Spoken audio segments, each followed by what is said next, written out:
और अब राजधर्म में वो विषय जो हम कभी नहीं भूलते हैं। हम यानी कि सरकार और समाज, आप और हम सब अभ्यस्त हो गए हैं कुछ अपराधों के, कुछ सामाजिक बुराइयों के, खास करके महिलाओं और बच्चियों के उत्पीड़न को लेकर जिस तरह की खबरें रोज आती हैं वो हमें कितनी संवेदनहीन बना चुकी है, इसकी तस्वीर हर दिन हमारे सामने आती है। कभी बच्चियों को झाड़ियों में फेंका जाता है तो कभी 5 साल की बच्ची के साथ बलात्कार। इन खबरों पर न हम परेशान होते हैं, न हमारे रोंगटे खड़े होते हैं, और ना ही जब किसी बच्ची को हम देखते हैं हमारे इलाके में, हमारे मोहल्ले में, हमारी गली में, हमारे जिले में इस तरह से कि माँ बाप छोड़कर चले जाते हैं, तो हम इसके लिए कोई आंदोलन भी नहीं करते हैं कि कौन है वो माता पिता जिन्हें पुलिस ढूंढ कर निकाले। अगर एक बार भी जनता और सरकार ने इसको लेकर आंदोलन किया होता तो शायद 1, 2, 4, 5, 10, 50 माता पिता को ढूंढने में कामयाबी जरूर मिलती। आज हम याद दिला रहे हैं समर शेष क्यों है, बच्चियों को हर दिन क्यों छोड़कर चले जाते हैं माता पिता।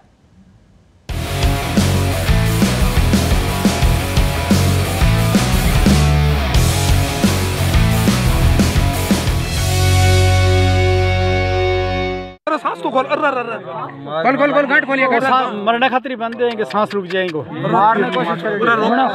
खोलो खोलो कपड़ो और ले रे, कपड़ो तो राख सी सके, तो खोलो कोई ना, तो गांठ टाइट मारी दी है, हॉस्पिटल ले चलो इन्हें, मोर तो फांसी ना देंगे हो, देखो पूरा खोलो। सरकार चुनाव में है व्यस्त, समाज नवजात बेटियों को फेंकने का अभ्यस्त, कूड़े और झाड़ियों में मिल रही नवजात, यही है बेटी बचाओ के दावों की हकीकत। बढ़ रहा है बेटियों के प्रति हमारा अपराध।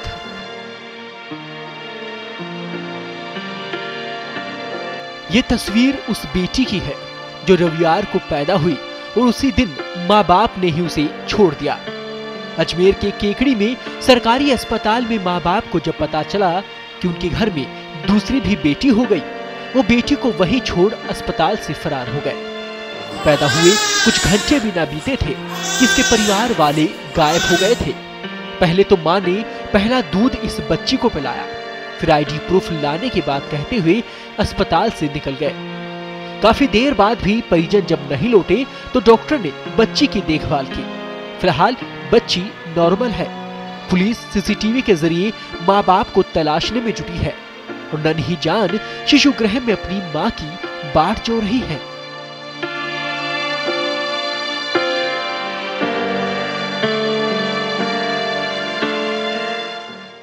घंटे हो गए और बच्ची को शाम के 4:45 से एनबीएसयू यूनिट के अंदर चिकित्सा कर्मियों की गहन ऑब्जर्वेशन के अंदर रखा गया है। बच्चे को लगातार हर 1.5 से 2 घंटे के अंदर फॉर्मूला फीड पिलाया जा रहा है और बच्चे की जितनी भी बेसिक इन्वेस्टिगेशन करवाई गई है सब नॉर्मल है और बच्ची पूर्णतः स्वस्थ है। ये तस्वीर कुछ दिनों पहले की है, लेकिन दिखाना जरूरी है कि संवेदनहीनता का स्तर कितना गिरा चुके हैं हम। यह 28 फरवरी का दिन था जब झुंझुनू के मलसीसर में बस स्टैंड के पास कुएं की गुड़ में झाड़ियों में नवजात बच्ची को फेंक दिया गया। आप तस्वीर में देख सकते हैं नवजात के मुंह पर कसकर दुपट्टा बांधा गया था ताकि उसकी सांसें जल्दी थम जाए, लेकिन कुदरत को उसकी जिंदगी मंजूर थी और राह से गुजर रहे जीप चालक को उसकी आवाज सुनाई दी।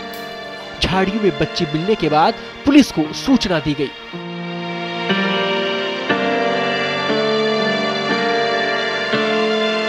इसके बाद बच्ची को झुंझुनू के बीडीके अस्पताल पहुंचाया गया जहां बच्ची स्वस्थ है। बेटियां आज भी समाज का हिस्सा नहीं मानी जाती और हमारी संवेदना उन तक किसी तरह नहीं पहुंच पाती है, इसलिए कि हम समाज की सोच को बदलने की एक कोशिश भी नहीं करते। इन विकट स्थितियों को भी सामान्य के तौर पर ले लेते हैं। इस सामान्यीकरण के कारण ही आज राज्य में हर साल 280 नवजात फेंके जा रहे हैं, जिनमें अधिकतर बेटियां होती हैं।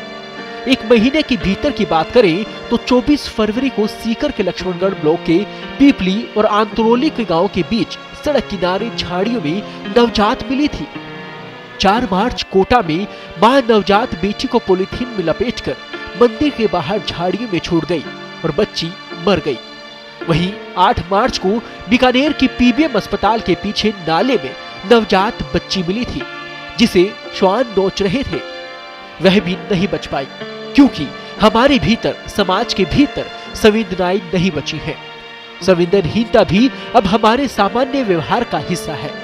इसी बात पर रो रही हैं ये बेटियां।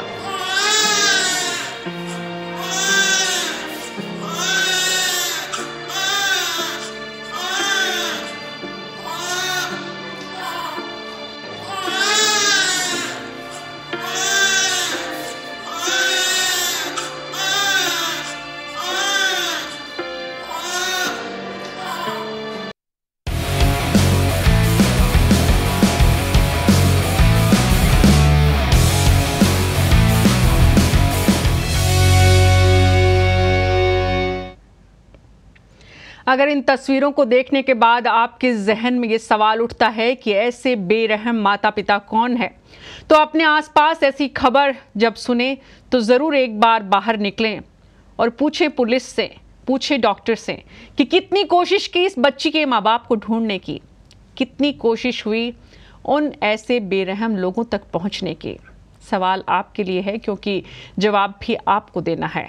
हमको और आपको मिलकर एक ऐसे समाज का निर्माण करना है जिसमें संवेदनहीन ऐसे लोगों को हम झकझोर कर जगा सकें, बता सकें कि समर शेष क्यों है और कैसे मिटाना है।